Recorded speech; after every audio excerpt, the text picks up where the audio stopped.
Greetings and welcome to Lobes and Robes, How Neuroscience Can Change the World.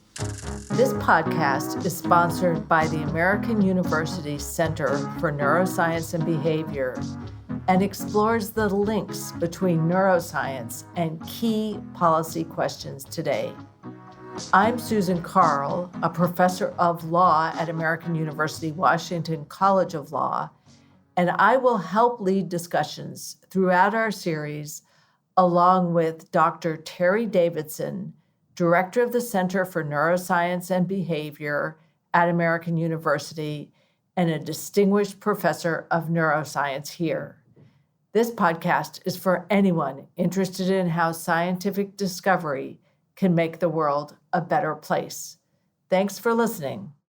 It's my pleasure to introduce Dr. Stefano Costanzi. Dr. Costanzi is a professor in the Department of Chemistry at American University. He's also a member of the Center for Neuroscience and Behavior at American.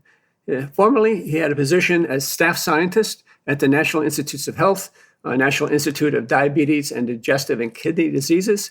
And based on his work in both chemical sciences and international affairs, he's become a very highly cited scientist. He has two basic lines of research. The first is the application and development of computational chemical strategies to understand the interactions between chemicals and living organisms. And the second deals with the analysis of gaps in current policies and practices that allow the proliferation of chemical weapons. And he's also concerned about how to develop solutions to prevent and reduce that proliferation. His unique combination of science and policy skills has made him an attractive member for many societies. For example, he's a member of the International Center for Chemical Safety and Security Global Team. He is a member of the Scientists Working Group on Biological and Chemical Security, and he's a member of the Chemical Weapons and Convention Coalition. Dr. Costanzi, Stefano, welcome to our podcast. Thank you, Terry. Thank you, Susan, for having me here. It's a pleasure. So I wanted to ask you, hearing your amazing biography and the fact that you are an expert in two very different fields, one a science field and the other international affairs, what led you to pursue both lines of accomplishment? Well, thank you, Susan. Well, for many years, I have had a general interest in various aspects of national and international security, even well beyond chemistry. But being a chemist, then it was pretty natural for me to want to get into chemical security and into the study of chemical weapons non-proliferation, where with non-proliferation, I mean avoiding the spread of chemical weapons throughout the world. And this gave me the chance to merge my interest in security with my academic work, both from the research and from the teaching perspective. In particular, my attention to chemical weapons really grew around 2012, when the world started to experience a resurgence of this particular threat that for several years, many had thought that was just a threat relegated to the past. In fact, it's not. The chemical weapons landscape has changed, certainly. It's not anymore what we had, let's say, in World War I, large quantities of chemicals used for a state-on-state war. However, chemical weapons indeed, within the last 10 years, have been used several times for several purposes in smaller quantities. For example, for counterinsurgencies that have been used in the context of the Syrian civil war. They've also been used by non-state actors in the Middle East. They have been used in even smaller quantities for assassination purposes. So certainly there has been a resurgence in the threat, and this is something that clearly pushed me towards wanting to study chemical weapons, wanted to do something for chemical weapons non-proliferation. I was just going to ask you, what types of chemical weapons are the most concerning to you? There are several chemical weapons that are of concern, not only to me, but to me and the world in general. And these go from the most sophisticated, most potent nerve agents to lower tech chemicals as well, like chlorine, for example. They pose different kind of threats. Nerve agents are, as I said before, extremely toxic chemicals. Chlorine is a much less toxic chemical. However, chlorine is also much more available than nerve agents. Much more available because clearly chlorine is a dual use type of chemical. And when I say dual use, I mean that chlorine is not only used as a chemical warfare agent, meaning a chemical that is used as a chemical weapon, but also for a wealth of legitimate purposes, for example, for water disinfection, but also in chemical industry. So it is indeed a chemical that is extremely available and also very difficult to regulate because it has so many practical applications. So that is also a chemical of concern. For this audience, other chemicals that are chemicals of particular concern are also pharmaceutically based agents, or the so-called PBAs, also because of their availability and because of their high toxicity. Here we are mostly talking about narcotics like opioids, fentanyl, molecules like that. Those are clearly chemicals that are widely available because they do have legitimate purposes. They're also used as illicit drugs as well. And they are so lethal that they do have a potential application as chemical weapons. So those are certainly chemicals that are of high concern. And those are all threats that have really emerged in the last few years. I want to step us back just for a minute because I think both you and Terry really understand the sort of science behind what causes chemical weapons to be so dangerous and so harmful to the brain. But maybe our listeners don't, and I certainly don't understand that at even the most basic level. Maybe both of you could pitch in and sort of explain what chemical weapons are doing to the brain. Of course. So let me start with some definitions then. That's probably the best way of doing it. Chemical weapons are weapons that are based on toxic chemicals. So the definition of chemical weapons from the Chemical Weapons Convention, which is the international treaty that poses an entire ban on chemical weapons, is that chemical weapons are toxic chemicals that bring about harm or death to humans or animals. This is in essence a definition of chemical weapons from Article 2 of the Chemical Weapons Convention, or CWC. There are several classes of chemical warfare agents, where by chemical warfare agents we mean the toxic chemicals that are at the basis of these chemical weapons. And the different classes of chemical warfare agents act differently. For example, chlorine that we mentioned before is a so-called choking agent. It's a choking agent because the primary route of absorption is through the airways, and it causes damage to the airways, therefore falling within the category of choking agents. Other chemical warfare agents, for example, mustards or Lewisides, those are vesicants. Vesicants or blistering agents are chemicals that cause blisters through the skin. Other chemical warfare agents, like the nerve agents that I mentioned before, instead are chemical warfare agents that act directly through the nervous system.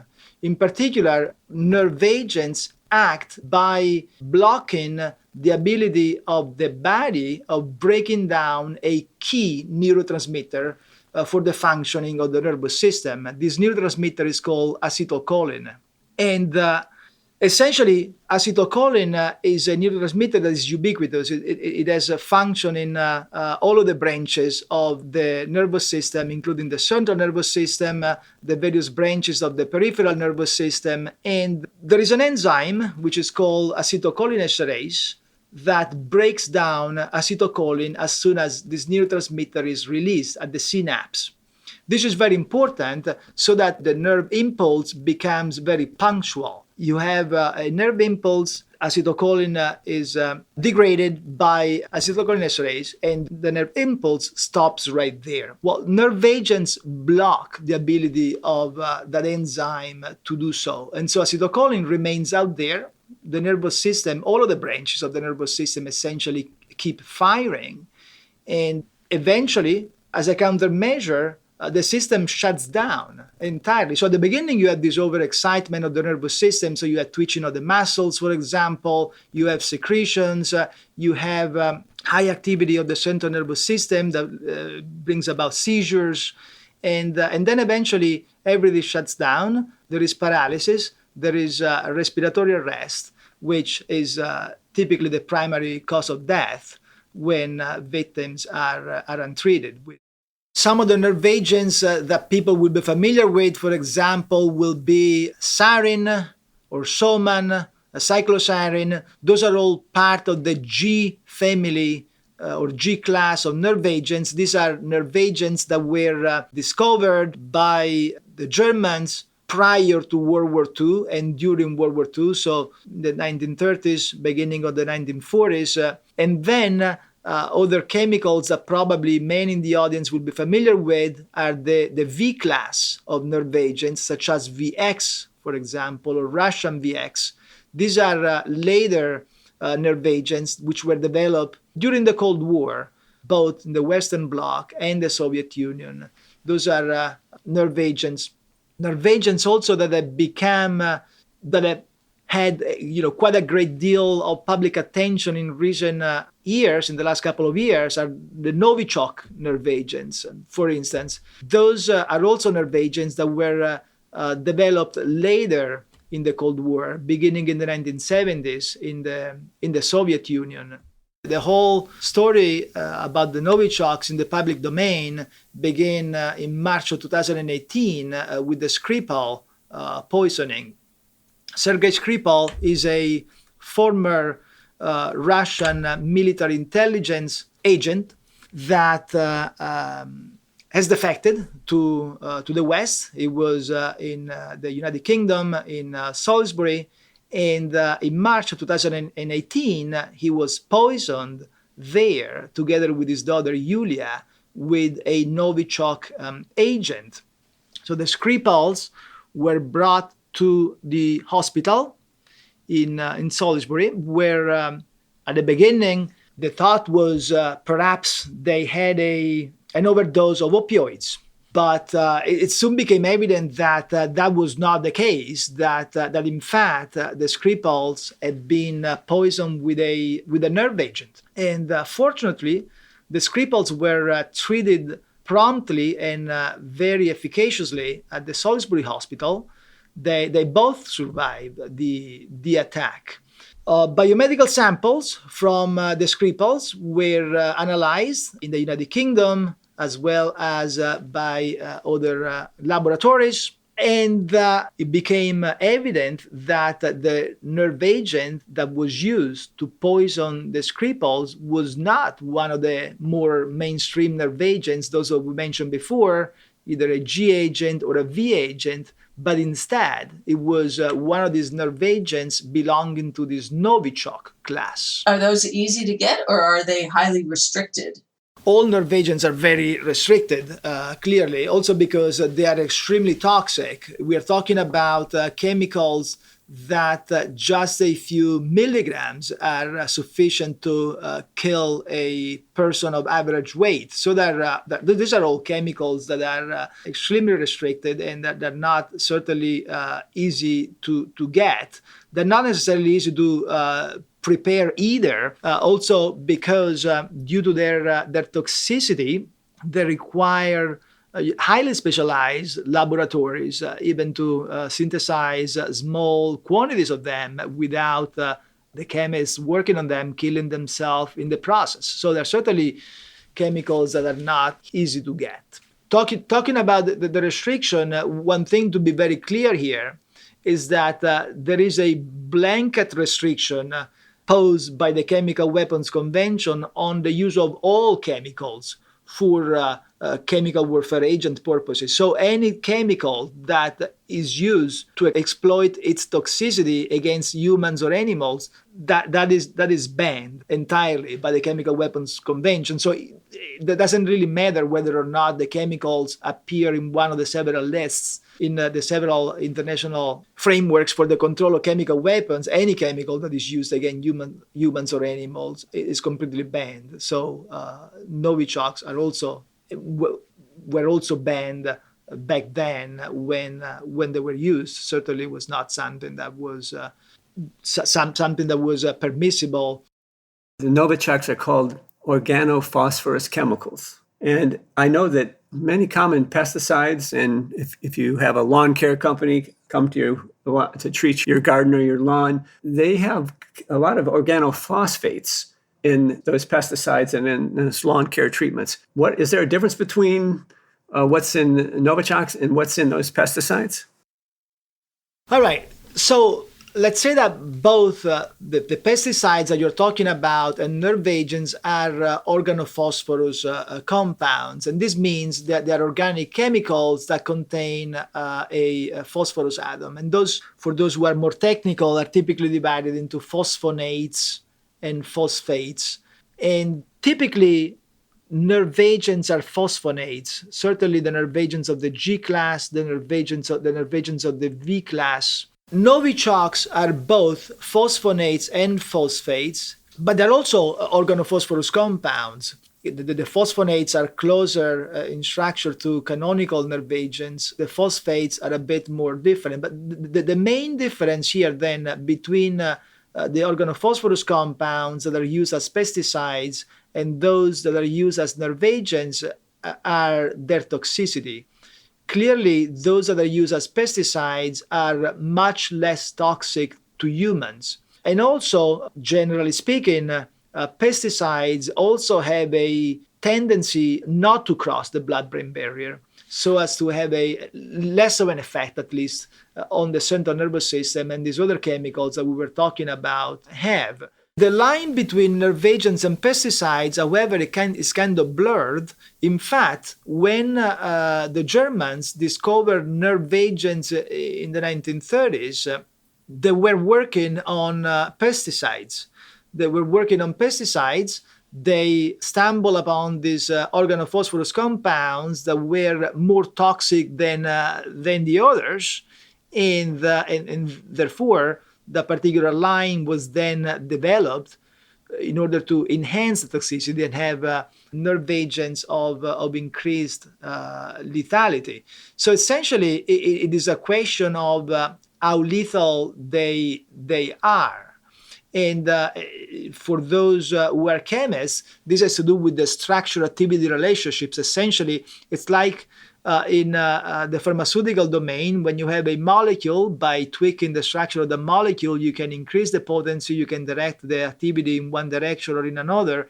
And this is a very similar situation. So you have a class of organophosphorus compounds which are extremely toxic and are considered chemical warfare agents, nerve agents. And then there is another class which is much less toxic for humans, which can be used as organophosphorus pesticides. So let me just ask this question.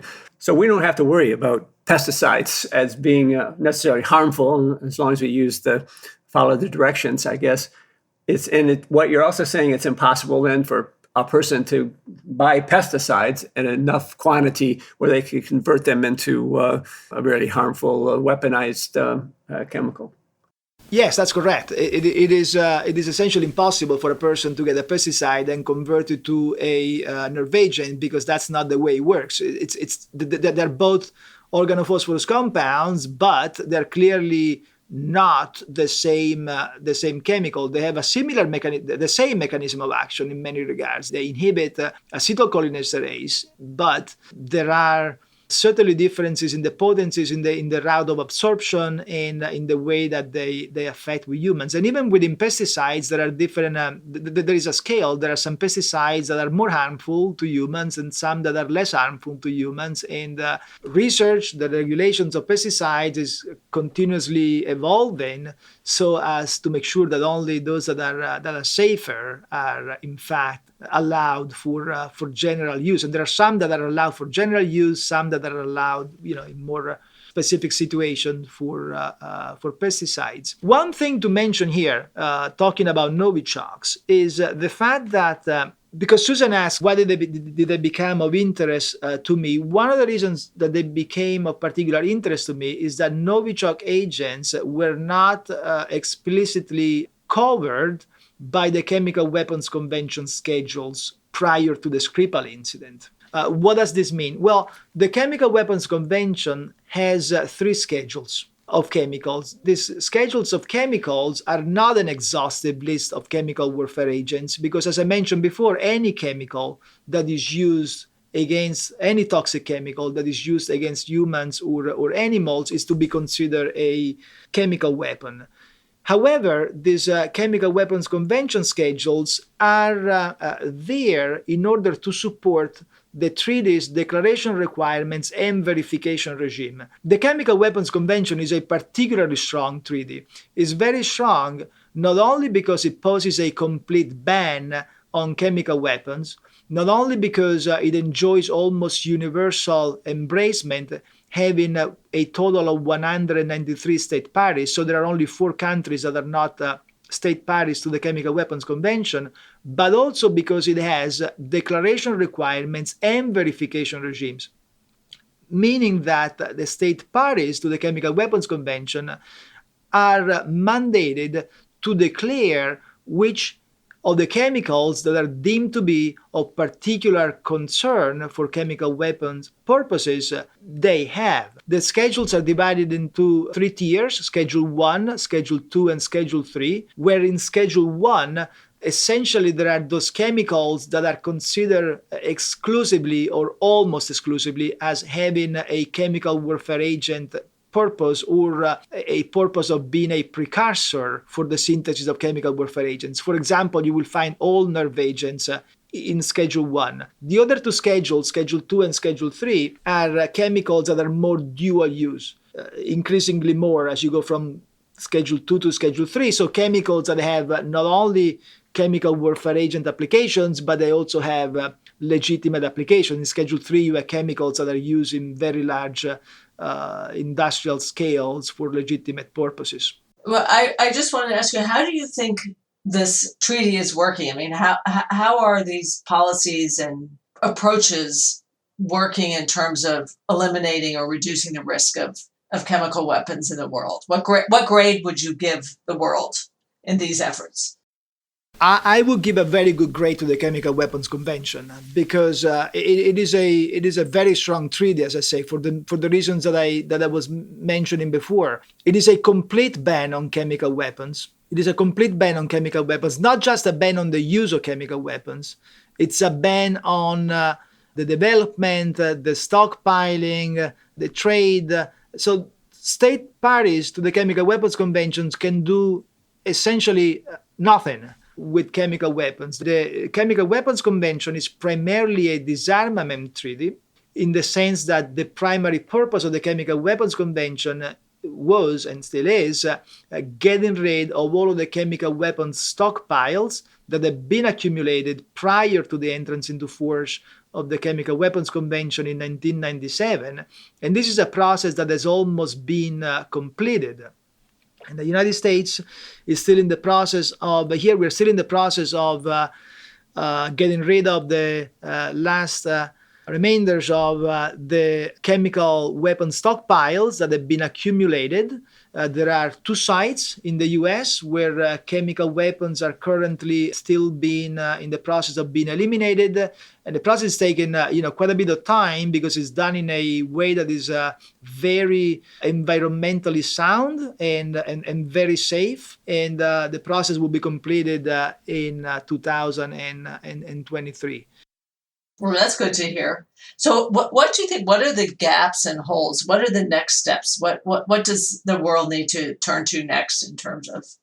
Okay, so this brings me back to the question that you asked before, which I was still in the process of answering, and will give me the chance, I guess, to finish it, talking about it, about Novichokes. So what happened with these Novichokes? Novichokes, despite the fact that, as I mentioned before, in virtue of being toxic chemicals that have no other purpose than being chemical warfare agents due to their toxicity, were already banned under the umbrella of the so-called general purpose criterion of the Chemical Weapons Convention. However, these Novichokes were not in the Chemical Weapons Convention schedules.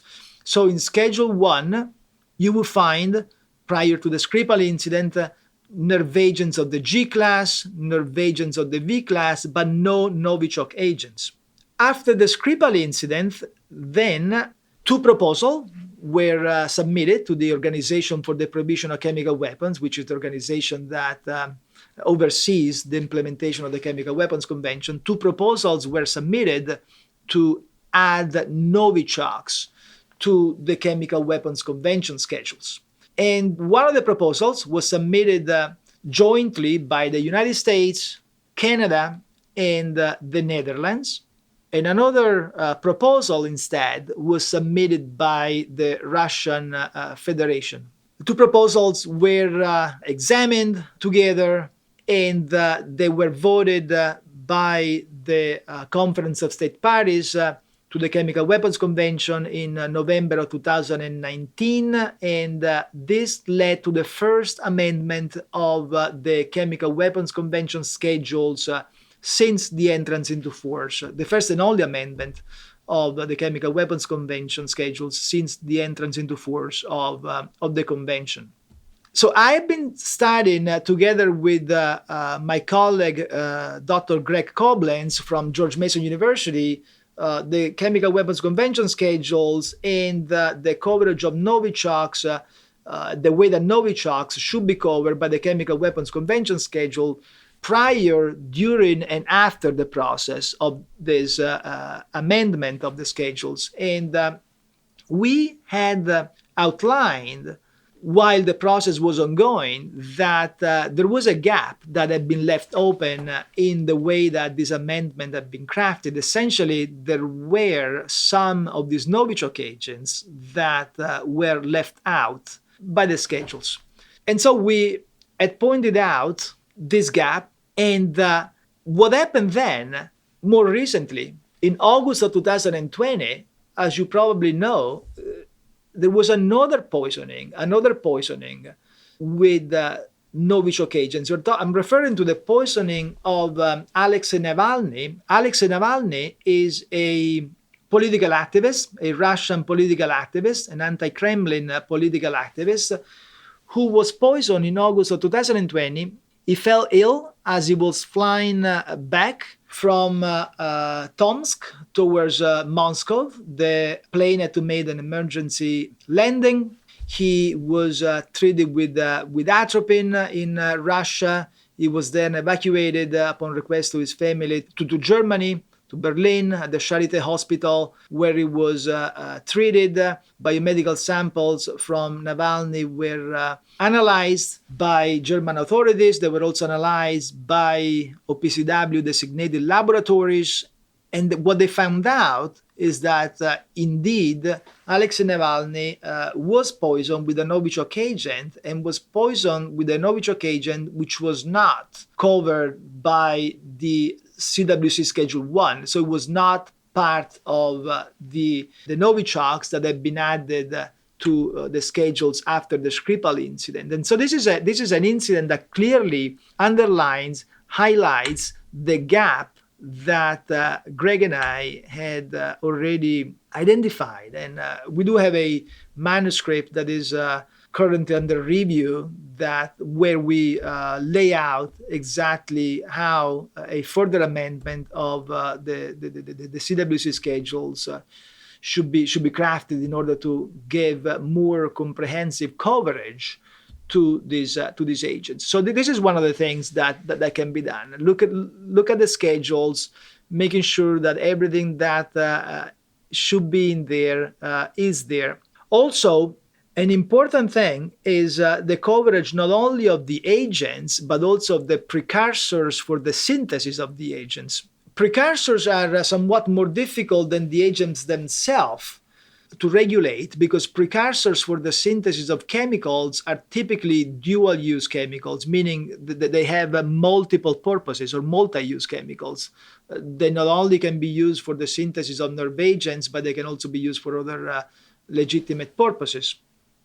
But it's important to regulate them, especially to regulate their trade. And there is a framework which is called the Australia Group, which is an organization that an informal arrangement of 42 countries that get together to harmonize export controls, and especially for the control of chemical and biological proliferation. So they have this list of chemical weapons precursors, and they did update the list of chemical weapons precursors after the Skripal incident at the beginning of 2020, in February of 2020. Yes. Can I ask a question? I worry that there could be a cat and mouse game where new chemicals will be added to the schedules and then another chemical will be developed. That is there a concern about that? I mean, it seems like the basic purpose is to not develop chemical weapons, and yet there are still instances of the use of increasingly toxic and awful weapons occurring. It reminds me of the problem with illicit drugs, and that is you change the chemical structure of a drug, and it's no longer a banned substance or a banned drug because it's a different substance, but it's still very harmful. I'm wondering if the same kind of thing can happen in chemical weapons. So this is another one of the strengths of the Chemical Weapons Convention. The Chemical Weapons Convention, in its schedules, not only it allows for the listing of individual chemicals, but it allows for the listing of families of chemicals.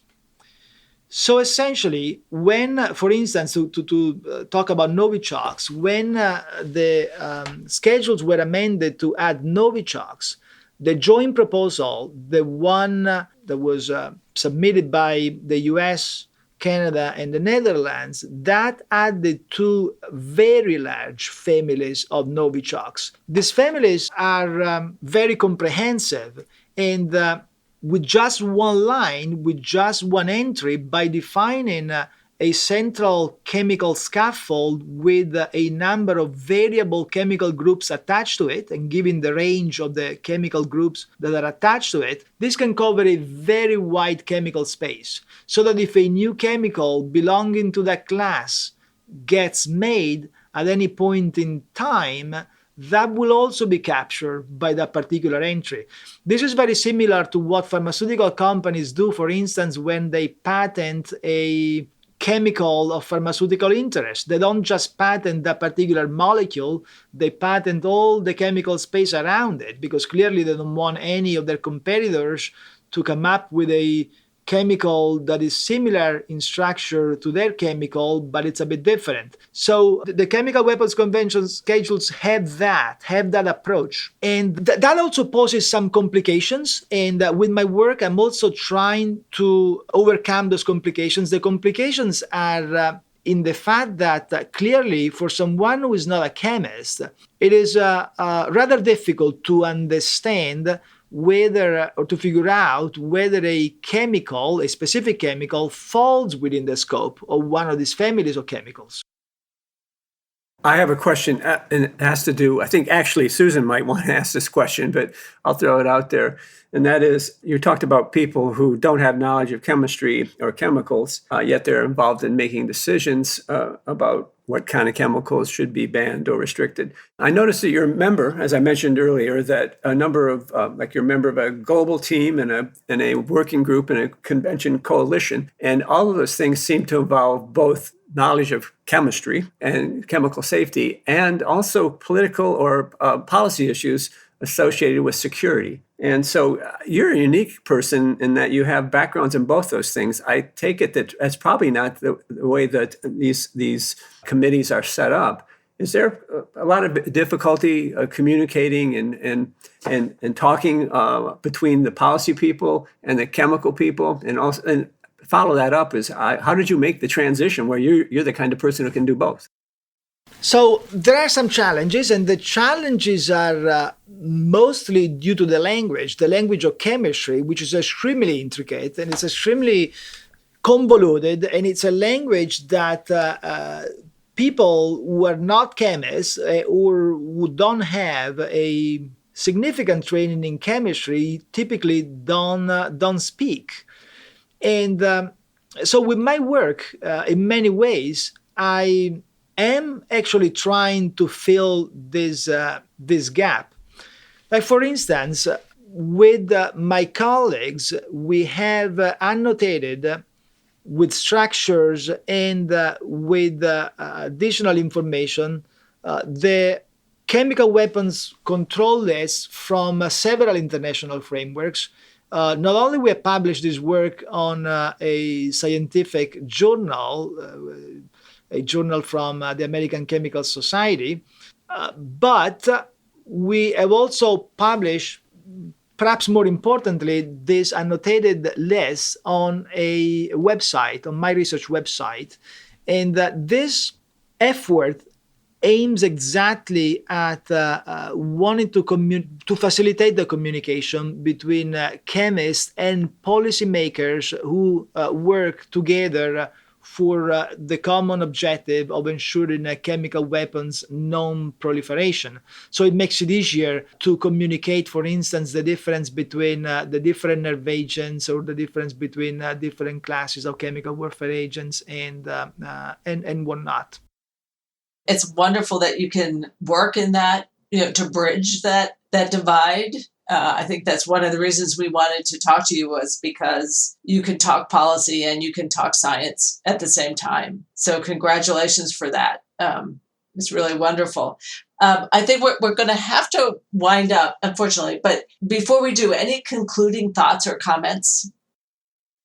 One thing that I want to mention, there are two things that I want to mention. The one thing that I wanted to mention is that another big piece of work that we are doing in order to facilitate the communication between chemists and non-chemists who work in chemical weapons non-proliferation is the work that we are doing to actually assist frontline officers that are frontline officer, I mean export control officers or customs officers that work to support chemical weapons non-proliferation. It is extremely difficult for them to gauge whether or not being given a chemical name, the name of a chemical that is being shipped, or a registry number for a chemical that is being shipped. It is extremely difficult for them to figure out whether or not that chemical is one of the chemicals that falls within the scope of one of these control lists. It is even more difficult if we consider the families of chemicals.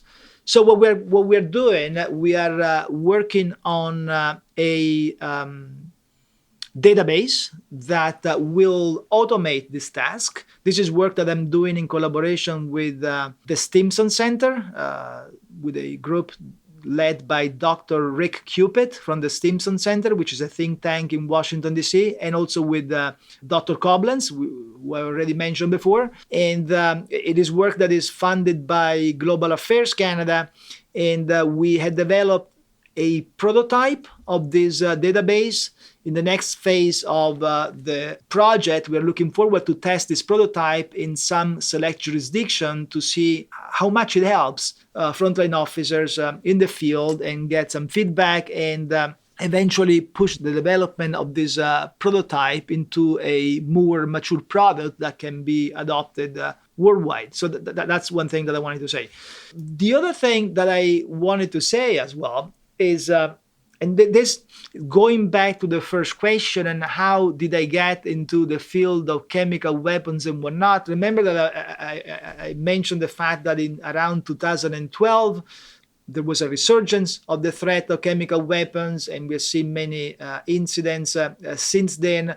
But also, 2012 is the year when I joined American University. Being at American University has been a very important factor for my work in chemical weapons.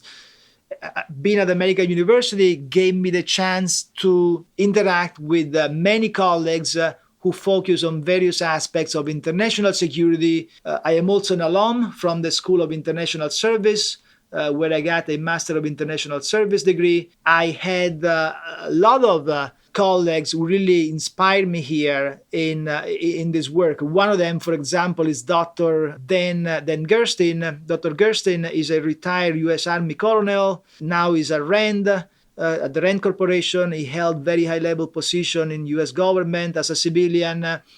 He focuses on biological weapons, disarmament and non-proliferation, more in general, technology and security. Teaches several courses here as an adjunct. So it really, being at American University, made me found an environment that inspired me in this transition and really encouraged me to pursue this line of research and also this line of teaching. Also, wonderful students, great interactions with them. I taught courses on chemical weapons, non-proliferations for both science major and non-science majors, always very good interactions with them. One of the things that they liked, in fact, both of them, is being exposed to the other side, meaning the non-science majors being exposed to science issues, the science majors being exposed to policy issues and whatnot. So great place where to be, American University, and where to do this kind of work. I agree. It's so important to have those dialogues across disciplines. We're trying to increase that kind of filling in the gap between the sciences and policymakers. And I think you're a great example of someone who can do that. And we hope to have ability to train our students to do that as well. So thank you so much. This was fascinating conversation. Terry, did you want to add anything before we sign off? No, I think I just want to say thanks again, Stefano, for joining us. And it was very informative, and keep up the good work. Thank you for having me here. It was a real pleasure. All right. Goodbye, everyone. Bye-bye. Bye. Well, that's it for this podcast episode. Thanks very much for listening. And as always, we welcome your feedback at neuroscience.policy@american.edu. We hope you'll join us again for our next episode. And do let us know if there's anything in particular you'd like to hear more about.